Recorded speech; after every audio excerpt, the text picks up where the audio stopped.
আসসালামু আলাইকুম সবাইকে। কিছু কথা বলার জন্য আসলাম ভিডিওতে। অলরেডি হয়তো সবাই বুঝতে পারতেছো কি বিষয়ে কথা বলবো।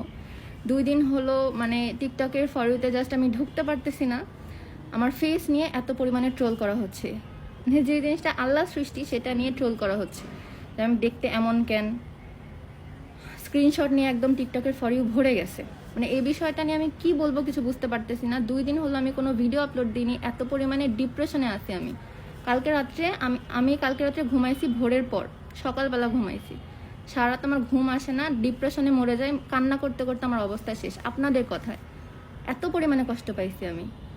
চেহারা তো আল্লাহ সৃষ্টি, তাই না? এটা নিয়ে এত কথা বলার রাইট কি আপনাদের দিছে? আমি মাশাল্লাহ নিজের কাছে অনেক সুন্দর। আমার চোখগুলো সুন্দর, নাক আমার বোচা না, আমার ঠোঁট মোটা না, আমার দাঁত বাঁকা না, আমার চাপা ভাঙা না, আমার হাইট মাশাল্লাহ ভালো, আমার ওয়েট আহামরি অনেক মোটা না, আমি অনেক শুকনা না, আমার চুল লম্বা, সব দিক থেকে আমি পারফেক্ট আলহামদুলিল্লাহ। নিজের কাছে নিজে আমি অনেক সুন্দরী। আর আমার ফ্যামিলির মানুষদের কাছে আমি পড়ি তাদের চোখে। কিছু মানুষের কথা আমার কিচ্ছু যায় আসে না। সব সময় ক্যামেরা ফেস একরকম লাগে না, সব সময় ক্যামেরার সামনে প্রস্তুত থাকে না মানুষ আসার জন্য। আমি কখনো ফেস ওপেন করে ক্যামেরার সামনে আসি না।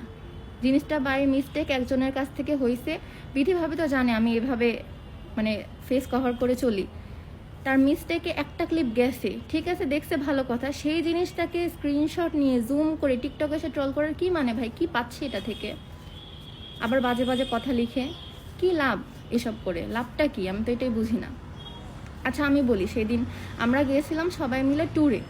ভোরবেলা ঘুম থেকে উঠছি, সেই সময় থেকে আমরা এই স্পটে যাচ্ছি, ওই স্পটে যাচ্ছি, ঘুরে বেড়াচ্ছি। টায়ার্ড হয়ে ঘুমায় পড়ছি আমি।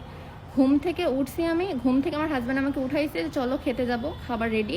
আমি কোনো রকম ঘুম থেকে উঠে মাথায় হিজাবটা দিয়ে খেতে বসছি। ওই সময় কি আমি ক্যামেরাতে আসার জন্য রেডি? ওই সময় কি আমাকে একদম আহামরি ঐশ্বরিয়া লাগতে হবে? লজিক কি কথার বুঝলাম না আপনাদের। ওই সময়ও আমাকে পরি লাগতে হবে, ওই সময়ও সুন্দর লাগতে হবে? তাহলে যারা ক্যামেরা সম্পর্কে বোঝে তাদেরকে বলি, আমি এই যে ক্যামেরার সামনে আছি, আমার পিছনে যদি ওইখানে একটা মানুষ থাকে, তাকে কি ফোকাস করবে না আমাকে ফোকাস করবে? ক্যামেরার সামনে যে আসবে তাকে তো হাইলাইট করবে, পেছনে যে থাকবে তাকে তো কালো দেখাবে, স্বাভাবিক নাকি? এই গায়ের রং নিয়ে পর্যন্ত কথাবার্তা কেন ভাই? এত কেন? আমাকে যদি ভালো না লাগে ইগনোর করো। আমার ভালোবাসার মানুষ অনেক আছে। আমার ভালোবাসার মানুষদের ভালো কমেন্ট দেখে দেখে আমি অভ্যস্ত। এই 4 বছর হলো এরকম ট্রোল আমার কখনো সহ্য করতে হয়নি। তারা আমাকে এত পরিমাণে ভালোবাসে, ইভেন এখন পর্যন্ত তারা আমাকে ভালো ভালো কমেন্ট করতেছে, সাপোর্ট করতেছে। বাট কিছু মানুষের কথায় এই জিনিসটা হয়ে আমি বুঝলাম যে কিছু মানুষ আমাকে এত পরিমাণে অপছন্দ করে, বা তারা যে এত পরিমাণে হিংসা করে আমাকে। যারা আমাকে নিয়ে সব কথা বলতেছে ম্যাক্সিমাম মেয়ে মানুষ, ছেলেরাও আছে, মেয়ে মানুষ ম্যাক্সিমাম। তারা কি খুবই সুন্দর দেখতে? তারা যখন ঘরের মধ্যে কোমরে ওড়না পেঁচিয়ে যখন ঘর ঝাড়ু দেয়, তখন কি তাদেরকে খুব নায়িকা লাগে দেখতে? মনে হয় লাগে। ঘুম থেকে ওঠার পর চুল যখন এলোমেলো থাকে তখন খুব সুন্দর লাগে, বিশেষ সুন্দরী লাগে মেবি। সবসময় তাদেরকে দেখতে অনেক সুন্দর লাগে, সেজন্য তারা অন্যকে নিয়ে এরকম কমেন্ট করতে পারে। কালকে রাত্রে আমি সারা রাত ঘুমাতে পারিনি, ভোরবেলা আমি ঘুমাইছি।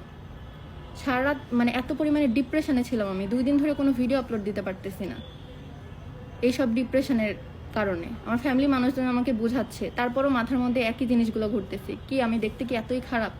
মানুষ এত কথা বলতেছে কেন? মন চাচ্ছে যে ফেস রিভিল করে দিই, যে দেখুক, দেখ আমি দেখতে কেমন। এভাবে আমি কখনো কথা বলি না, বলতে হচ্ছে বাধ্য হয়ে। আমি কি রেখে কি বলবো বুঝতে পারতেছি না। যাই হোক, এদের কথায় আর আমার কষ্ট পেয়ে লাভ নাই। অনেক ভোগান্তি হয়েছে আমার 2 দিন। আমি আবার আগের মতো রেগুলার ভিডিও দিব এই টপিকে। এটা আমার লাস্ট ভিডিও। এরপর এই টপিকে আমি আর কোনো কথা বলবো না, রেগুলার ভিডিও আপলোড দিব, এই আর কি। আর কিছু বলার নেই। সবাই ভালো থাকবেন। আল্লাহ হাফিজ।